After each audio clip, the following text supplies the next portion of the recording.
sommes en direct sur CNews et Europe 1 avec Éric Nolot. Bonsoir Éric. Bonsoir Laurence. Louis de Ragnel. Bonsoir Laurence. Pleine forme, Gauthier Lebret. Bonsoir Laurence. Ça va Gauthier? Très bien et vous? Vous êtes à bloc comme tous les soirs? Absolument, comme tous les soirs et avant une édition spéciale à 21h sur CNews sur l'extrême gauche. Alors vous parlez de l'extrême... on va en parler. Avec le sourire. On va en parler. L'impression qu'il y a une confiserie en face des Il a un yeux. sourire gourmand. Benoît Perret est là, directeur général contribuable associé. Bonjour Bonsoir à Laurence. vous. Sabrina Medjeber, essayiste. Et on a le plaisir d'accueillir, je le disais tout à l'heure, François de Rugy, ancien ministre, Bonsoir. ancien président de l'Assemblée nationale. Vous allez nous aider à démêler un peu ce qui se joue à l'Assemblée. On va tout de suite rejoindre Élodie Huchard qui est sur place avec Florian Doré. Bonsoir Élodie. Alors visiblement ça va prendre beaucoup de temps, ça va se finir tard, cette histoire de vote du budget de la sécurité sociale. Oui Laurence, puisque en ce moment c'est une suspension de séance demandée par la ministre des Comptes publics Amélie de Montchalin, une suspension de séance qui devrait durer 20 minutes. Le but c'est que le gouvernement refasse et remette à jour en fait les tableaux avec ce qui a été précédemment adopté dans l'hémicycle. Depuis 16h30, on débat donc du projet de loi de financement de la sécurité sociale et les députés ont adopté ce fameux amendement sur l'Ondam qui va rehausser donc les dépenses de l'assurance maladie. On est ensuite passé à un certain nombre de secondes délibérations, cette suspension de séance et puis maintenant la suite d'ici quelques minutes il devrait y avoir le vote de la partie 3 et puis ensuite le vote solennel sur l'ensemble du texte. Au moment où je vous parle évidemment le gouvernement continue de compter les voix. Il y a des groupes où c'est très clair, par exemple le RN, l'UDR ou bien encore la France Insoumise, ils voteront tous contre. Il y a des groupes où c'est clair pour le pour, c'est le cas évidemment d'Ensemble pour la République, du Modem ou bien encore de l'IOT, et puis il y a les groupes où il faudra compter les voix, par exemple chez Horizon, chez les LR, est-ce qu'ils s'abstiendront, est-ce qu'ils voteront pour, et puis ce qu'on attend avec impatience et on n'a pas eu tellement d'indices depuis tout à l'heure, ce sont les écologistes. Ils voulaient justement ce vote sur l'amendement concernant l'Ondam. Ils l'ont donc eu logiquement, si on suit ce qu'ils avaient préalablement dit. Ils ne devraient donc pas voter contre, mais s'abstenir. On attend des nouvelles de leur présidente de groupe. On espère quand même toujours un vote aux alentours des 19h30, 19h45, s'il n'y a pas trop de suspension de séance, évidemment. Merci Élodie Huchard et notre ami Florian Doré derrière la caméra. François de Rugy, il passera ce budget pour vous ou pas? Nous ne sommes pas devins. Nous ne sommes pas là pour faire des pronostics ou des paris, mais quand on voit l'équilibre des groupes parlementaires, il ne faut quand même pas oublier qu'à l'Assemblée nationale, il y a 11 groupes. Là aussi, c'est quelque chose... Inflation de groupes. Autrefois, pendant plusieurs dizaines d'années, l'Assemblée nationale a vécu avec 4 ou 5 groupes. À l'époque, c'était deux de gauche, deux de droite, éventuellement un du centre, etc. Bon, là, on en a 11. Je ne sais pas s'il y a vraiment 11 courants politiques majeurs en France. Donc ça montre quand même qu'il y a une tendance à l'éparpillement. Et du coup, on scrute les votes de chacun des 11. Et à l'intérieur d'un certain nombre de groupes, il y a 3 positions de vote. Le groupe Les Républicains, a priori, il va y avoir une majorité d'abstention, mais alors qu'ils sont qu'à peine 50. Et il y aura aussi des contre et des pour. Vous voyez un petit peu la cohésion de tout ça. Les écologistes ne savent toujours pas ce qu'ils vont voter, alors que ça fait des mois et des mois qu'on débat de ce projet de loi sur la sécurité sociale. Donc moi, je trouve ça absolument hallucinant. Selon ceux qui font les pointages, et j'imagine que le gouvernement, évidemment, fait ses propres pointages, ça semble être quasiment à égalité. Alors, Gauthier Lebret, et ça des continue informations. Encore en ce moment, puisque Laurent Wauquiez vient de tweeter, nous venons d'obtenir avec la droite le retrait de l'article 24 de ce projet de loi donc, pour le budget de la sécurité sociale qui prévoyait de mettre sous la coupe nos professionnels de santé libéraux, notre système de santé a besoin d'une médecine de ville renforcée. Donc on voit que ça négocie encore en ce moment puisque ce tweet a une dizaine de minutes et que Laurent Wauquiez vient de faire retirer un article du projet de loi du budget de la Sécu. Donc ça va négocier jusqu'au bout. Il y a Sylvain Maillard qui a dirigé le groupe Ensemble pour la République avant le retour de Gabriel Attal qui dit que ça devrait passer pour à 8 voix près, avec 8 voix supplémentaires pour le pour par rapport au contre. Donc ça va se jouer dans les dernières secondes, dans les dernières minutes. On voit qu'il y a encore des tractations. On a été très dur avec les Républicains quand ils n'ont pas censuré Sébastien Lecornu parce que son discours de politique générale penchait ouvertement à gauche. Le courage serait de voter contre, puisque le cœur de ce PLFSS, donc du budget de la Sécu, c'est la suspension de la réforme des retraites. Or, les Républicains portent depuis des années des réformes des retraites beaucoup plus dures que celle qui a été adoptée quand Elisabeth Borne était à Matignon. Donc la présidentielle est dans 18 mois. Je ne sais pas qui sera le candidat LR et à quel moment il proposera qu'on prenne sa retraite. Mais enfin, Édouard Philippe, par exemple, c'est 67 ans. Donc évidemment, Édouard Philippe, il ne va pas voter pour le budget qui prévoit de suspendre une réforme des retraites. Il ne va pas voter contre. Alors c'est député, parce qu'il n'est pas député, ils vont s'abstenir, effectivement. Il y aura peut-être, il le disait hier, quelques députés qui voteront contre et peut-être aussi des députés qui voteront pour. Donc c'est comme LR, un groupe, 3 votes possibles, ils vont faire sans doute les 3, à la fois chez Horizon et aux Républicains. C'est quand même un spectacle assez désolant pour, Je pense aux Français, moi, voilà, qui pour se les disent. Français, où on a assisté quand même à plusieurs semaines de folie fiscale où chacun inventait une nouvelle taxe. Ma préférée étant la TVA qui est passée de 5% à 20% sur les bouteilles en plastique. Y avait, et non, et alors, si je mens un peu parce que ma préférée c'était les 8% sur le ticket restaurant aussi. Oui, c'est vrai. Donc il y avait plein de choses comme ça. Et la taxe Zuckman, quand même, le festival qui n'a pas été adopté.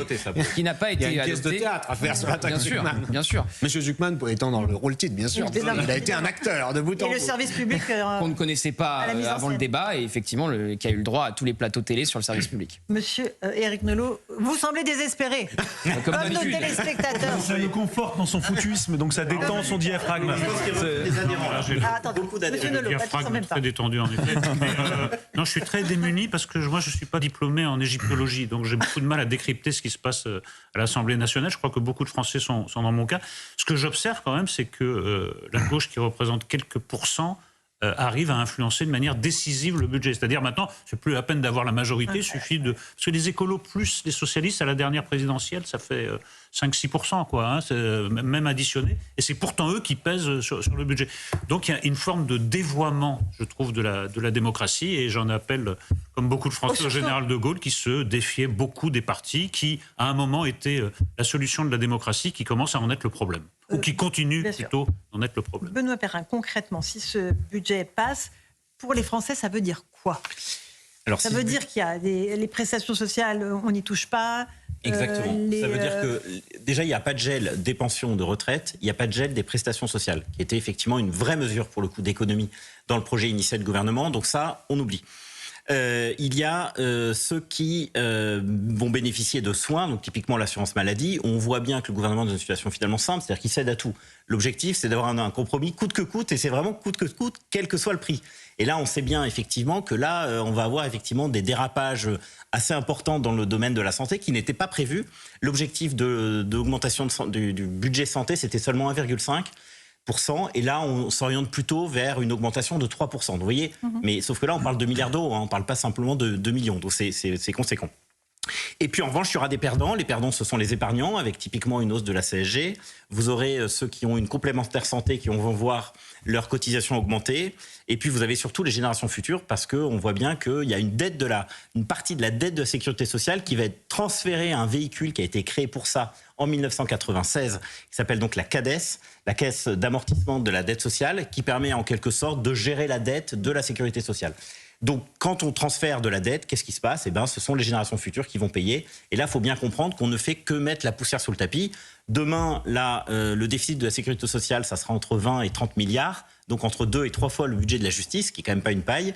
Et on oublie de traiter la dette de la sécurité sociale, qui représente à peu près 260 milliards. C'est absolument énorme. C'est à peu près 8% de la dette publique française. Sabrina Medjeber, un tout petit mot. Vous êtes perplexe comme Monsieur Nolot? Ouais, vraiment, je pense exactement la même chose qu'Éric. C'est-à-dire que me dire que la crucialité du débat sur la sécurité sociale dépend des écologistes et des socialistes, qui représentent, même ne serait-ce qu'à l'échelle de l'élection présidentielle, 1,78%, vraiment, ça me dépasse.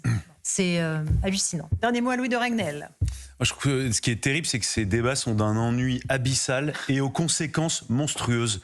Non mais c'est Gauthier qui sourit parce qu'il ne va pas en parler du tout ce soir. Il y a un immense paradoxe. Les conséquences sont déterminantes, extrêmement graves et très engageantes pour les années qui viennent.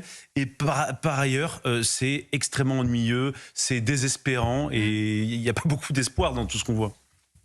C'est vrai qu'on devrait parler d'économie, on devrait parler d'innovation, on devrait parler d'emploi, enfin on devrait parler d'avenir. Là, qu'est-ce qu'on fait en fait? On ne fait que gérer le quotidien et on le gère mal parce qu'on n'arrive même pas à financer le quotidien. Bien sûr, et par ailleurs, vous parliez tout à l'heure des gagnants. Je pense qu'il n'y a pas une seule personne qui, à la fin, même si elle est avantagée, se dit « Ah, j'ai été avantagé et je suis gagnant ». Et tout le monde pense qu'il est perdant. C'est là où ça n'a plus aucun sens. Non. Noir, c'est noir, il n'y a plus d'espoir. Mais il y a quand même un grand... un peu moins que Nolot. C'est un peu moins que Nolot. nous. Non mais merci Laurent. revanche, tout le monde a l'air prêt. En revanche, il y a une élection présidentielle dans plusieurs mois, et donc il y a peut-être un espoir à ce moment-là. Non, mais dans toute cette palinodie là, à laquelle on assiste, un Parlement sans cohérence idéologique, sans vision programmatique, il y a quand même un énorme tabou qui n'a jamais été soulevé, c'est le poids de l'immigration. Et par exemple, si on veut faire des économies sur la sécurité sociale, les dépenses non contributives attribuées aux étrangers n'ont jamais été abordées lors de ces débats. Donc ça aussi, ça fait partie des gros tabous, des choses, des espèces de vaches sacrées comme ça, de la politique, de laquelle il ne faut absolument pas parler. Benoît Perrin, là-dessus, sur ce que dit Sabrina, c'est quantifié, c'est chiffré ou pas? Alors l'enjeu des contributions des allocations non contributives, c'est à peu près de l'ordre entre 15 et 20 milliards d'euros. Donc vous voyez, c'est quand même quelque chose d'assez important. De quoi on parle? On parle d'aides qui sont fournies à un certain nombre de personnes, y compris des étrangers, même s'ils n'ont pas cotisé. Là, on parle des allocations familiales, on parle de la prime d'activité, on parle des aides au logement. Vous voyez, un certain nombre d'aides auxquelles, en quelque sorte, tout le monde a droit, à condition, en quelque sorte, d'habiter en France. Ok. Et quelles sont les aides auxquelles les étrangers n'ont pas droit? Alors, là, sur les aides dont on vient de parler, il n'y a pas de conditions d'installation préalable. C'est-à-dire que vous arrivez en France, vous êtes évidemment en situation régulière. Régulière. Vous ne touchez pas plus d'un certain montant. Vous êtes et puis vous engagez en quelque sorte à être en France pendant au moins les 9 mois qui viennent. Donc autrement dit, vous avez une résidence principale en France. Là, vous êtes éligible à un certain nombre d'aides. En revanche, il y a 2 exceptions, à savoir le minimum vieillesse, pour lequel on vous demande d'avoir été en France au moins 10 ans au préalable, et le RSA, que des étrangers ne peuvent toucher qu'à partir du moment où ils sont en France depuis 5 ans. Donc à part ces 2 exceptions-là, d'où que vous veniez effectivement dans le monde et que vous soyez français ou étranger, évidemment le sujet n'est pas là, eh bien en l'occurrence effectivement vous êtes éligible à un certain nombre de prestations, même si vous n'avez pas cotisé, ce qui représente effectivement des sommes très importantes aujourd'hui. C'est toujours mieux d'avoir les données chiffrées.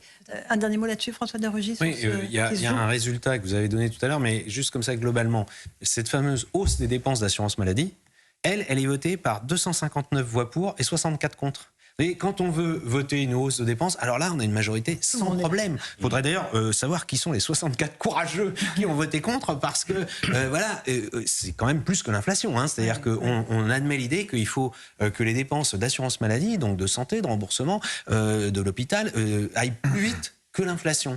Et donc, c'est toujours le même problème. Il y a toujours des gens pour voter des hausses de dépenses et il y a personne pour voter des économies. Je pense que le tweet de Laurent Wauquiez qui était évoqué, je ne sais pas ce qu'il recouvre, mais je suis convaincu qu'en fait, il crie victoire parce qu'il a eu la peau d'une économie. C'est-à-dire qu'il y avait sans doute une mesure qui devait c'était des mesures qui devaient taxer davantage la médecine libérale. Voilà, la médecine de ville, qui devait contraindre un peu les médecins sur certains sujets. Et il dit victoire, il n'y aura pas, c'est-à-dire hop, une dépense de plus, ou en tout cas une économie. Une taxe de moins. Et une recette en moins. Voilà, c'était une taxe de moins sur les médecins libéraux. Quand même, à la décharge de Sébastien Lecornu, il faut quand même le rappeler, cette fameuse réforme des retraites.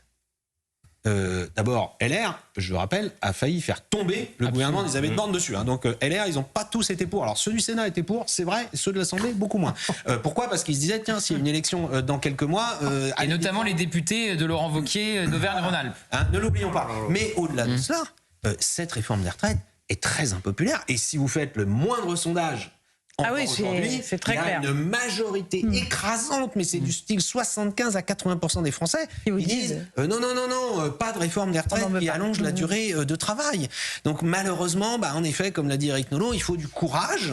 Parce qu'il faut aller contre, parfois, la majorité. Et normalement, quand on est dans le moment du budget, on devrait faire preuve d'un peu de courage parce qu'on ne devrait pas dépenser plus que selon collègues. Gauthier, mais ne mélangeons pas baisse des dépenses, qui est essentielle, et nouvelles taxes. Sur les médecins libéraux, c'est des nouvelles taxes, c'est pas la même chose. Il faut baisser les dépenses. Par contre, cette folie fiscale qui veut asphyxier toute profession, toute épargne... sur les dépenses, d'accord. Mais tout à l'heure, on en a parlé des transports sanitaires. Dès qu'on a voulu serrer la vis, dès qu'on veut ajouter des contrôles, ça a été dit par rapport à la fraude. Plus personne d'ailleurs ne parle de lutter contre la fraude sociale. Tout le monde sait qu'elle existe. C'est-à-dire que moi je me souviens à une époque on nous disait il y a plus de cartes vitales en circulation qu'il n'y a de personnes qui peuvent en avoir une. Oui, bien sûr. Vous avez la question aussi des arrêts maladie, dont tout le monde sait qu'il y en a un certain nombre qui sont de complaisance. C'est-à-dire que quand on a fait des études, c'est des vrais contrôles, par exemple sur les affections de longue durée, Évidemment, on ne soupçonne pas tous les gens qui sont en affection de longue durée de tricher. Mais s'il y en a 10 ou 20% qui trichent, c'est-à-dire quand on a fait des contrôles, on a constaté qu'il y en a certains qui n'étaient pas malades. Bon, ça devrait quand même faire consensus que l'on lutte contre ça. Eh bien non, dès qu'on veut faire ça, tout le monde dit « Comment vous voulez vous attaquer aux malades ?» Non, à ceux qui trichent. Pareil sur les retraites. J'ai entendu encore il y a quelques jours qu'il y avait des gens à l'étranger qui touchaient des retraites, puis ils ont 115 ans. Bon, ça veut dire qu'ils sont morts depuis longtemps. Hein. Mais il y a des gens qui continuent à toucher la pension de retraite. Et on ça va devrait toujours faire pas dans le consensus qu'on lutte contre ça.